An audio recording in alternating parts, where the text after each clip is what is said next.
In with Janelle Fort, who is live in Pearland. Janelle, what can you tell us?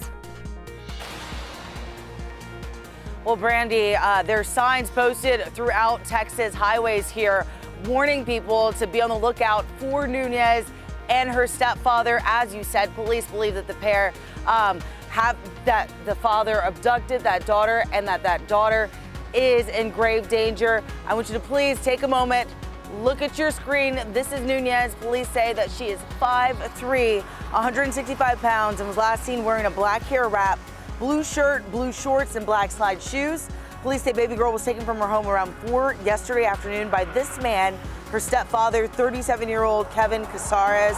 He's 5'10", 175 pounds, brown hair, brown eyes, and was last seen wearing a blue and white shirt with blue jeans. Now, the pair was last seen in Pearland driving a white 2013 Buick Enclave, Texas license plate MLM 7190. Police have not released details about the circumstances surrounding this abduction. It is unclear where Casares may be heading, but records do show that he has ties to Louisiana. Police are asking that if you do see the pair to contact 911. Sending it back to you guys in the studio.